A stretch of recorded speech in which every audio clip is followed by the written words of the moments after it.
Yo, it's your friend Inner Dog, and people often ask me, what controller do I use when I play the randomizer? And it's this one right here. It's the 8BitDo Pro 2, and we'll get into why that is and all that stuff. First things first, though, if you're wondering like, oh, what controller do I use? I need to use the same one. You're probably asking the wrong question, right? If you need to replace your existing controller or it's not working for you for some reason, then yes, consider this one, right? But otherwise, if you have a working controller and it's comfortable, it's wired, and the buttons work properly, then you've got a good controller, right? That's what matters, all right? You don't necessarily need to go and chase the best thing, right? Like especially because it's going to change your muscle memory and stuff like that. The only one you should consider seeking out if you can get one is a wired 360 controller, and I haven't been able to find one myself. But if you can, then the reason why that's generally considered very good is because of the way the shell is shaped, and it lends itself really well to backdashing and stuff like that. Or backdash canceling. But other than that, what we can talk about what control I use and why, right? So its origin story goes like this. I used to use this controller. So this is an Xbox One controller. And at the time, I would use the analog stick to move Alucard. I don't anymore, but and the problem I was having was when I jump onto a ledge and then flick over to change Alucard's direction and let go of the controller, I would get an opposite input no matter what I did to set the dead zone to. And I would fall off ledges all the time. It was super annoying. I'd get frustrated. So I didn't want to continue using this. And I kind of had to at the time use the stick because you can see I've got pretty big hands. So like I'm 6'3", so like going over here isn't as fun as like going over here for me. So yeah. So this wasn't really a good option. I was getting pissed. So my buddy, known online as the Double Duke, he legit, I bet, decided to be Santa Claus and bought me this controller. This is the SN30 Pro Plus. You have to say all those things to get the right one. And it's a pretty cool controller, made again by 8BitDo or 8BitDo. I don't know the difference in quick frankly, I don't care. But he gave me this one. This one worked out a lot better, and I continued using it for quite a long time until I had problems with the USB-C port, and I wanted to get back to a wired solution. And I wanted to check out the newest version because I was such a big fan of this one. So let's talk about this newest version, why I use it.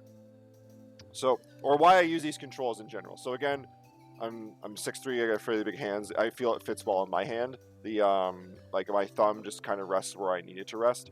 I like having the D-pad up here, rather than the other way around with the Xbox controllers. It's a personal preference of mine. But I couldn't play Dark Souls with this. Like if this D-pad is not down here, I will never figure out how to like menu and stuff properly in Dark Souls. So I still keep this bad boy around for Dark Souls and some other games. But for Symphony of the Night, I specifically use this controller. So again, it feels good in my hands. It feels responsive. It works. It's wired. But let's go into the specifics here. The biggest reason I like these controllers, and if you are going to consider this, one of the biggest reasons that you should look to consider for it is how repairable it is. So why does that matter to me? So I press buttons way too hard, and I cannot stop myself from doing it. All the time I press too hard, especially jump. I just give it, right? Which isn't good. You don't want to do that. So these don't have mechanical switches. It just uses like a contact rubber. And so I would use it and abuse it, and eventually the rubbers wouldn't respond back as fast. And so like I'd press jump, and then I have to like wait a moment to press jump again because the button is still pressed down. Super annoying, right? So that was what I was experiencing with this controller, because again, I pressed too hard. Like eventually that's what's going to happen to all my controllers. So I said, I don't want to throw this out, right? That seems pretty wasteful. So I looked into it, and it's very repairable. So you can go to their website, which is right here. Here we go. And you can buy parts direct from the manufacturer. You can buy new sticks. You can replace the buttons. You can replace all the contact rubbers. At today's prices, they're they're all $3 essentially. I think like pretty much everything's $3 except for like modding kits and shit like that, which I don't even know what the hell you would do with that. But so you can get, again, first party parts. They're all very good. They're fairly inexpensive. I think I got mine cheaper at the time, but it's still a pretty good deal. The you do gotta wait a bit for shipping because these are coming over from China. But otherwise, it's a pretty good deal. And I've got a ton of them. Like so I've got this box I keep them in, and yeah, I've got new sticks ready to go. I've got all sorts of contact rubbers. Like this whole box is just full of shit. So because I was worried at the time, like A was cheap, so I'm like, let me just get it at once right now, and whatchamacallit, and you know, if they ever go out of business, then I'm screwed, right? So I just wanted a bunch now. I only pay once for shipping, etc. Right? So it's very repairable. You will need a specific bit or so not bit. Bit's the wrong word, but like screwdriver in order to repair it. So I bought like a kit with has a whole bunch of screwdrivers in it off Amazon. I think I got it for like $20. But you need those like star drivers, and I can't remember which one. I think it's the T6. The I'm just looking through this thing. I probably have it somewhere else. This is the T8. I think this is too big. Yeah, the T8's too big. It's the T6 driver. But if you've got the T6, you can get into it, and it's always good to have small Phillips drivers as well. The just for like a variety of things around the house. So you get those bad boys. This kit had ways to like help pry open the plastic because it's a bit tough at first, but you will get there. I'll probably make a video repairing these next time I do it. But yeah, they're very repairable. The only thing that sucks is for the Pro 2, it's a little less repairable, only in so much that where the ribbon cable is located, you have to remove the ribbon cable like to do any meaningful work on it. Whereas in the original version I had, the ribbon cable goes from like side to side. You can pry this open from the side, and the ribbon cable will stay on. But so that's a bit annoying. But otherwise, it's very repairable. I'm not like a huge like handy person, but I can do it like you can do it. The okay, so that's repairability. It's very good. We talked about the D-pad location, so I'm just going through a list. Let's talk about the software. So the Pro models give you access to this software here, which is why I have the wire on it still, because that's the only way that this will show up. So the software has two cool tabs for you. So the first one we're on allows you to remap any of the buttons. The let me just actually show this. So the model I'm using right now actually has two buttons in the back as well. I use them for muting Discord, but otherwise I don't use them. But that's why you see so many here. The it also has so it has the ability to remap all the buttons to any other button or any other button that is available on the controller. Unfortunately, you can't map like keyboard buttons and stuff like that, which would have been really cool because then you could use it more for like live split and all that kind of stuff. But yeah, you can't do that. You'll notice that a bunch of them have like the letter N there, and that just means like neutral, like it doesn't do anything. And so I specifically have that to be the case for these two other buttons that show up on the front. So typically what this button does with the heart symbol is it brings up the same menu that like hitting the Xbox button would do on a Windows PC. And the one on the side here, the star, is turbo mode. Now we can't use that because that would be cheating for the randomizer. So, you know, I just make sure it doesn't become a problem by just saying it to neutral. And then the one button in the back I set to R3, and that allows me, I've set that in Discord in order to mute myself, so I can quickly do that, so I can still talk with the lads if I'm worried about saying like, or quickly unmute myself so I can talk with lads in case I'm worried about like giving up spoilers and all that kind of stuff. All right, so that's really convenient. The sticks is the most convenient piece for me. So you can set a dead zone. You can see that my dead zone is set so that like I have to go out to the edge for it to recognize an input, and that's because I'm not very precise with my inputs. I'm actually pretty bad at it. Like I'll try to do a soul steal here, and you can see I can kind of go up from here to like here. So like I'll often like trigger up inputs when I do it, which is why I get Hellfire sometimes, and that one was terrible. So was that. Like even as I'm looking at it, I can't do it very well, and I'm probably just trying to do it too fast. But either way, I found that I was able to get much more accuracy by setting a huge dead zone. But again, that's me. That may not be you. So if accuracy with the stick is a bit of a problem, and you want to be able to set dead zones as big or as wide or as or whatever you'd like to, and you can do it on both ends of the equation here. You can see on the other stick. Then go for it, right? It can be very useful. All right, so that's the software, and I think it's pretty cool. So the other thing, and this is 100% in my head, or like 99.999% probably in my head. And you may have noticed when I showed this controller. So why is this purple button up here? Well, that's because on my old version I had these purple buttons. It's replicating the Super Nintendo controller, and so these buttons here are convex, or essentially flat. But these two up here are concave. So it's very, and I mean very, slightly like a bowl, all right? Very slightly, like probably not enough to make an actual difference, but in my head it makes a difference. So my thought is, when I do, probably easier this way, when I do, shield dashing, I feel, and again, it's in my head, all right? So like don't buy this for this purpose probably, but that because it's concave, that I'm hitting this one slightly later than I'm hitting shield. So I'm hitting shield and then backdash, which is the combination you want, and I get less stutters as a result. So it's in my head so much that I bought another set of these buttons, and I just replaced the button on this one so that I could still have that functionality, because these ones are all flat or convex. Again, it's in my head, all right? But I like it enough that I physically opened this thing up to replace it. All right. So, it's the holiday season, the Boxing Day is coming up. There'll be all sorts of sales and stuff as retailers look to get things out of the door. So if you're looking to buy one, which one should you buy? So I got 3 to show you. So the one I'm using right now, I'd recommend. It has an additional feature where I can change profiles very easy. If I want to change it so that I can play on my Switch, I could just do it with a button. It's got these 2 back buttons, which I don't know, I think is pretty cool. I occasionally hit them by mistake, but I find that I don't get too many accidental presses on it. It's wired very well. Bluetooth is okay, but you shouldn't be playing with Bluetooth because any kind of delay will make you inaccurate. Especially as you progress further with the randomizer. So I like this. It's probably the more expensive version, but I've gotten good value out of this, and because it's repairable, I'm gonna have it for years.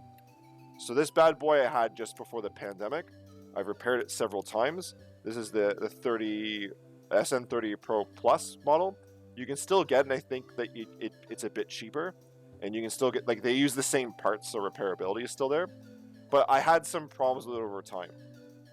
The biggest thing is I kept accidentally pressing these 2 buttons, which again, why I map it to nothing. But it got so annoying that I actually physically removed the button itself. The rubber is still there to keep crap out of it, but you can't press this button anymore. There's no physical piece there.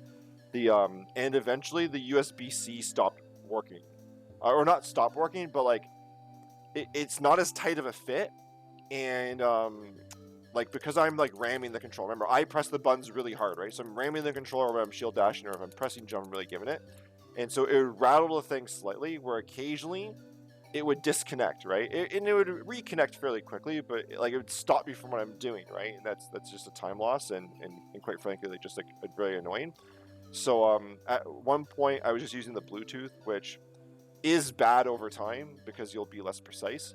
Especially jumping on ledges without having to jump higher, right? Which makes you faster. Or doing low hops into a slash to kill an enemy and then keep going with backdash canceling. You don't want any additional time. It adds up a lot. You'll on a long hallway and stuff, you'll lose seconds to your competition. So yeah. So even if you can get this one cheaper, I wouldn't recommend it. Spend the extra dollars and get this one instead. It'll be worth your time. The one you absolutely don't want is this, all right? So I bought this one here, which doesn't have the arms, with the idea that, I can play games on the subway or the bus or anything like that, and it's small, it fits in my backpack easy, right? It'll be super cool. And it's not. So for SotN specifically, you need these arms here to effectively backdash. If I go like this without having something to grip onto, I find it very difficult. The other problem is that you're likely going to buy a clip for it to put your phone on if you're playing remotely. Which I have 2 to show you. But the problem is that the weight of the phone is up here and like going down, like it weighs more than the controller. This controller is very light. And so like I'm having to hold on to it to make sure it doesn't fall, right? But I don't want to hold on to it with my thumb. So now I'm like pressing against it with my palms to try to make sure like it's balanced, and it's just a bad time. Like you want the bottom of your hand to do that with the arm, right? Like so I hold the arm with I just squeeze it, and then I can play the game normally. And if there's a weight on the end, it doesn't matter, right? So yeah, don't get the small version. It's not good for, like, it does save space, but it's not good for playing on the go and stuff like that. So let's take a look at these clips, right? So there's two that they sell, and they both have their edges and flaws. So this is the first one I got because it's the only one available at the time. The first iteration. It's made of plastic. It's very light. It works very well. You know, this comes up, it holds the phone all right, all that good stuff, right? So the other cool feature is that I can snap it in half, and now it might be easier to carry with if I don't have a lot of like horizontal / vertical space. I can cut it in half, right? So this is really cool. It just snaps on. It's very quick. So you just put the back end on first, snap it forward, and it just fits into place. So that's all good. It works very well. The reason you probably don't want this one though is because on the back they didn't design a hole to put a USB-C cable through, right? Like this bad boy. So I bought this small cable so I could hook it up to my phone with a physical connection rather than the Bluetooth, but there's no way to get access to it with this clip. So I didn't have a choice at the time, so whenever I was going out and about, I would just use the Bluetooth, but super annoying, right? So we'll leave that to the side here. The alternate is the newer one. It's made of metal. You can adjust the viewing angles using these two sections here, and it's very cool. And if I connect it to, we'll connect it back to this controller here, just because the other one's set up with a wire right now.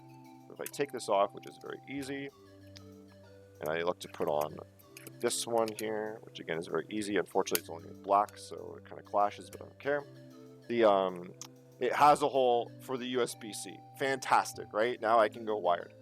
So what's the problem? I'd say there's two concerns, I'd say, with it. The first one is the way it's connected is through these things, which is essentially a big nut and bolt. So I'm going to unscrew this here, and this bolt comes off, and then this like screw is here, right? Or sorry, this is the nut, this is the bolt. All right. So this has come off in my backpack, and I've almost lost this several times. So that's a bit problematic. You won't have that problem with the plastic version. The other problem is that it's got these rubberized feet on the top and the bottom, which are really good, but you'll notice that I'm missing one, and it's in my hand right now. So these things fall off. I've had to super glue this one on, and I'm now gonna have to super glue this one here too. And you don't want to lose these. Like it would certainly it'd be very annoying, especially if you are like moving around and stuff. The phone's gonna move around. You really want these rubberized feet on it. So neither option is very like perfect, but I'd use this one myself just because it has access to the USB side. And I'll take the risk with the other stuff. And to be fair, I haven't lost the pieces yet, and it's worked out well. I just have some super glue I just glued on. Okay, so yeah, that's the one to buy. So you probably want the metal one if you want a travel companion to play with your phone, and you want the SN Pro 2. The last thing I need to talk about is, silly enough, the box, all right? So every one of these things, and this is a good feature, it comes with this box, right? And I can put the controller in the box, right? And I can close the box, right? The best feature is it's a nondescript gray box. So where I have my setup here is, I guess you'd kind of call it like a living room or a family room or something like that. Like I can't show you my desk right now, but here it is.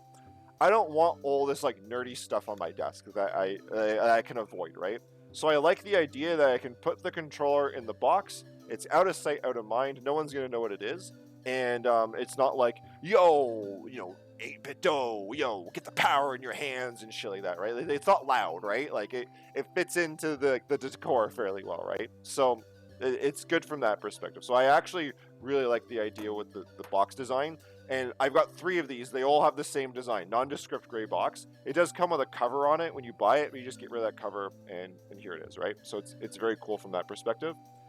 So yeah, so that's practically all I have to say. Like, again, don't spend money on this if you've got a working controller that you're comfortable with, right? Especially if it already works wired. The again, I do enjoy these. It's cool I can play on my Switch, and that's all I use this for now because I'm certainly not using it to play SotN or using it on the go. The and it connects to like Android, Switch, PC, all that good stuff, right? So it's fairly versatile. The software is really cool. But again, if you've got a working controller, this isn't like other hobbies where like you have to have like the latest and greatest gadgets to play the game. Like you're not gonna get extra performance from that. So don't spend the money. But if you are in the market for a new controller, hopefully because either you just need a controller, or your controller is broken, or it's uncomfortable, or it's not responsive, then yeah, give these a go. They might be helpful. But like, do your research. A lot of people use other controllers, and yeah, if you get a chance to get a wired Xbox 360 controller that works really well, you should probably get that. Anyways, friends, that's all for me. Hope you've enjoyed this. It's been informative. I'll probably do a video on repairing these things in the future, but that's all for me for now. Cheers. Have a great day.